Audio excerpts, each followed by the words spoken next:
The Dodgers get swept and face even deeper questions than they did last offseason. Kawhi Leonard says the Clippers don't even know the playbook, and the Kings' new-look roster does not impress in the season opener. Hi, I'm James. This is your daily dose of sports and snark for the greatest sports city in the world, Los Angeles. This is the faithful Angelenos Morning Report. So it is October 12th, 2023. Wifey is sick. I'm trying not to get sick. I'm trying to stare at her and hopefully not get wifey germs. Wish me luck. In the meantime, do you like being in the know about LA sports? Then clickety-clack the like button.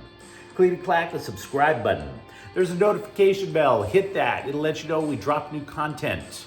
Sharing is caring. Let people know we exist. And by all means, comment. It is always good when you're talking LA. So before we go through the news and notes, a quick look at the scoreboard. Arizona 4, Dodgers 2. Now, the Dodgers get swept out of the playoffs. Arizona advances to the National League Championship Series. There's a lot of blame to go around, but do not forget to point the finger at LA Times columnist Bill Plaschke. Thanks for nothing with jinxing the team by predicting they were going to win the title. Well done. More on that in a moment.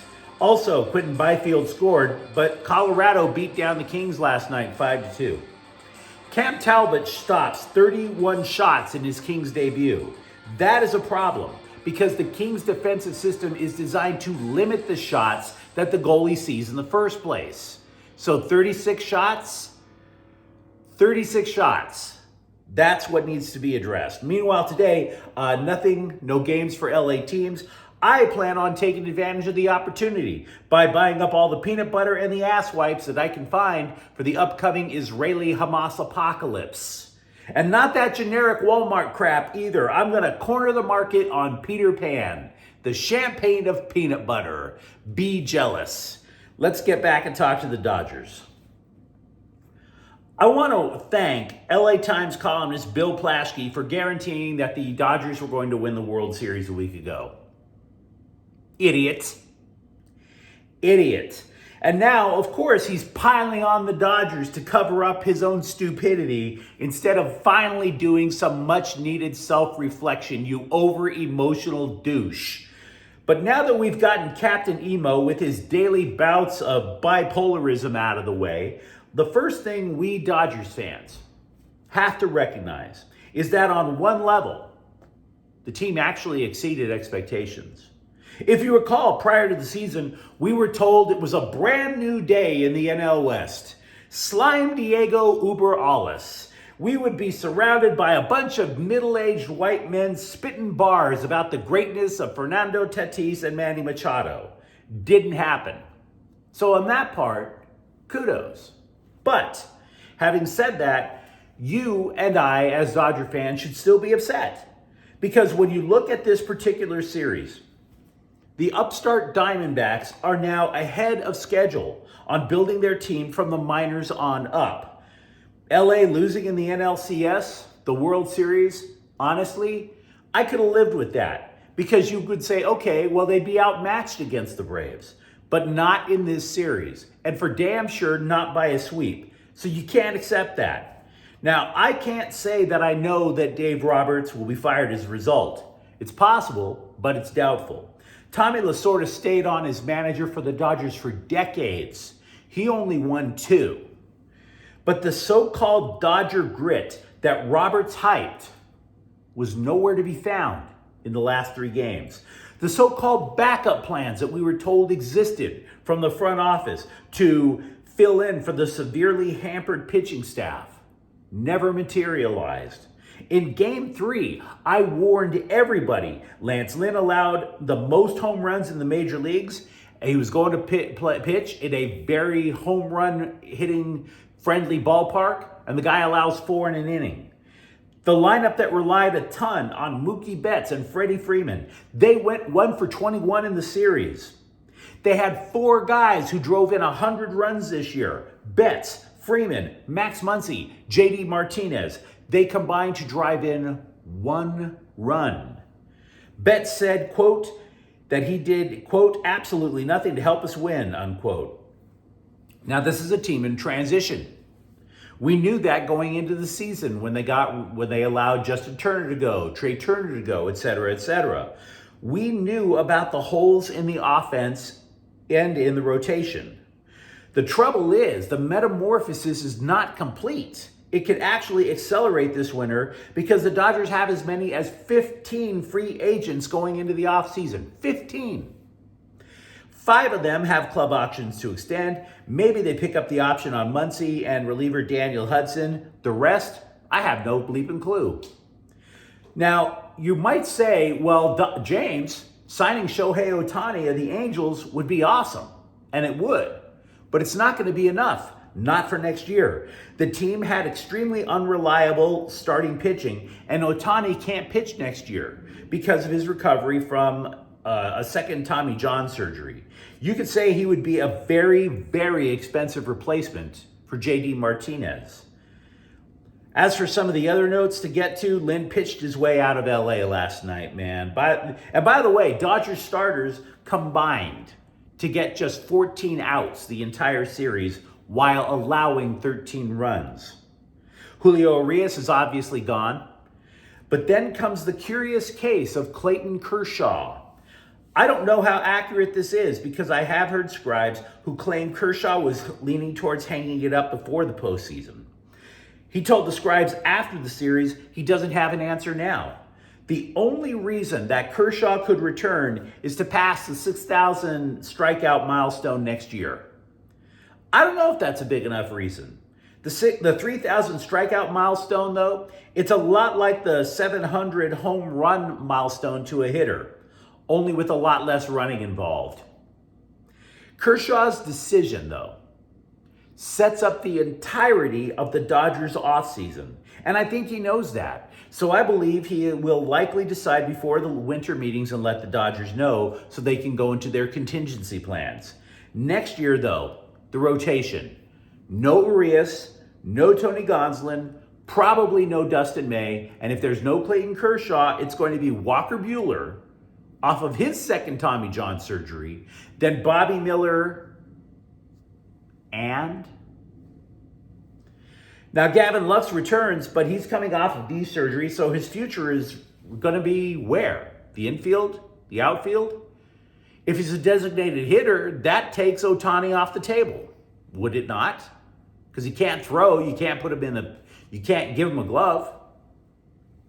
If I were to guess, I believe LA signs Ohtani and then takes a combination of prospects and swings a very wild, crazy trade. When we spoke of the Dodgers minor league system this season, we noted 2 things. 1, that the AA affiliate in Tulsa, Oklahoma had 6 starters that scouts believed all could make the majors. And 2, that the Dodgers are extremely deep at catcher. They have Dalton Rushing and Diego Cartaya, but could either of them oust Will Smith? So there's a lot of pieces that could be in play to land the Dodgers another ace. Then you have something that I consider to be even more important than the future of Dave Roberts. When will the front office not base every single thing on analytics? The entire lineup, for example, is based around launch angle. The idea that if you adjust your swing so that the ball leaves at a certain angle off the bat at a certain speed, that angle, that speed equals home run. But what happens when the bats don't take part in that formula, as it did in this series? The Dodgers offense is home runs or nothing, guys. It's home runs or nothing. And they got a hell of a lot of nothing against Arizona. There is a flaw in the formula, and it is up to Andrew Friedman to find that flaw and to cure it. Because he's the guy swearing by the analytics in the first place. So he needs to come up with the answer. That's his job, not mine. There's one more thing I want to say about the Dodgers' big picture. The Atlanta Braves qualified for the playoffs 14 consecutive years. This was back in the days of Greg Maddux and John Smoltz, Tom Glavine. During that time, the Braves even moved from a beat-down multi-purpose stadium to Turner Field, which was at that time state-of-the-art. And yet, toward the end of that 14-year run, the crowd stopped showing up. The reason is because And I hope the Dodgers ownership understands this. Just qualifying for the playoffs is not enough. And I hope that really gets through the ownership. The standard is high. It needs to get higher. The LA Times suggests that Dodgers special assistant Ron Renicky might be a candidate for the Angels managerial gig. Now, I know Rags. I know him well enough to call him Rags. I interviewed him a lot when he managed in the Cal League in the 1990s. He's a very level-headed guy. I'm not sure he wants the gig. Just saying. Less than 2 weeks before the regular season begins, Kawhi Leonard criticized the team for not knowing the offensive plays. What? Look, there's next to no roster turnover with the Clippers. This is not like 1980s college football. The coach didn't just come in and decide to replace the wishbone with the run and shoot. What are we talking about, guys? Quote, "We still don't know the plays," Leonard told the Times. Quote, "Some of the guys don't know the plays, so when we get back to practice, we really got to focus on that. We can't have the same downfall that we did last year," unquote. That's not optimistic. How hard, by the way, how hard is it for an NBA playbook to learn? I'm not that bright. Play number 1, pass it to Kawhi, he's over there. Play number 2, there's Paul George. It's not that complicated. I would argue that your average porno script has more depth than the Clippers playbook. It's not that big a deal.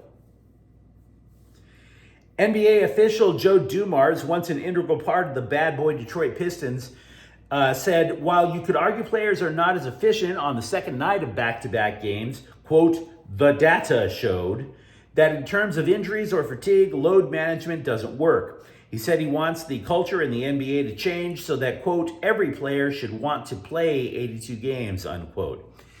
Now, to be clear, Dumars didn't mention Kawhi Leonard, but the Kings could have submitted a roster of 23 players for opening night. That is the norm, but that is not possible for this team. They are just $130. I'm sorry, 130, may as well be 130. $130,000 under the salary cap. They are so wedged up against the salary cap, their butts are leaving skid marks. So instead of 23, they submit a roster of 21. And even weirder last night, LA did not go with 4 lines of offense. Also a norm. They did not want to expose defenseman Tobias Bjornfoot to the waiver wire where he could be scooped up by another team. So the Kings played 3 lines of offense and 4 pairings on D. I don't want to be too hard on the Kings after one game, but you consider these odd roster moves to be cap compliant, and then you realize all of this was done, all of it, to land Pierre-Luc Dubois. So, how did Pierre-Luc Dubois do in his Kings debut? Honestly, not that good. I'm not a plus-minus guy, but he did finish at -2. Not good. He only won 40% of his faceoffs, which is poor for a center. He also committed a penalty. He took 3 shots, and that's okay. But overall, not exactly the glittering debut we had hoped. To me, the best moment was actually Byfield's goal. Wednesday's season opener was his 100th NHL game. The goal was the 9th in his career. So the big hope is, dude, pick up the pace in the next 100.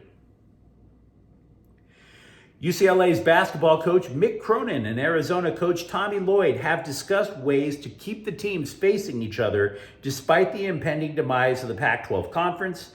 The Wildcats are heading to the Big 12, UCLA the Big 10. Lloyd said he is confident that it can be figured out. And by the way, something else noticed on Pac-12 Media Day. Did you notice Mark Madsen, one-time Lakers reserve who dances like nobody's looking, only everybody is looking? He's coaching Cal now, so good for him.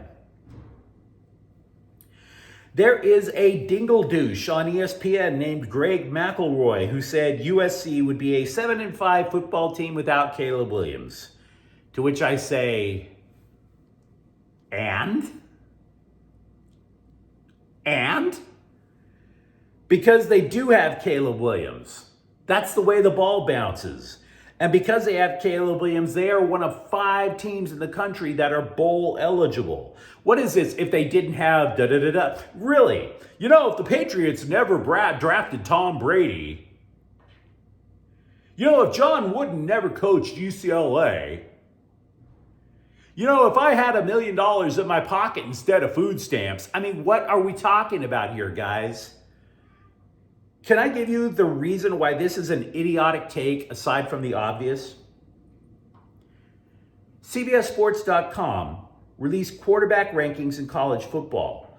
Williams is second behind Oklahoma's Dylan Gabriel. Now, you might think that's unfair. That's a fair argument. But do you know who number 11 is? It's former Trojans quarterback Jackson Dart, who now plays for Ole Miss. Is it possible Lincoln Riley could have done something with Dart? Right? The Athletic finally opines that the Lakers' Max Christie is one of, quote, 12 players you may not know who will make an impact, unquote. The thinking behind it is the Lakers roster is loaded with forwards, but they have only 2 natural shooting guards, Austin Reeves and Max Christie. But you let me know what you think in the comments thread. Talk to me. Write your own Dodger obituary on this solemn day. Tell me how troubling it is that the Clippers don't even know their own playbook. And oh, by the way, if you enjoyed the content, we will also be talking football tomorrow with Friday Night Chalk Talk. So we will be back tomorrow. Thank you for watching. I'm James. Faithful Angelenos is a Kian Cortel Queso production. Take care.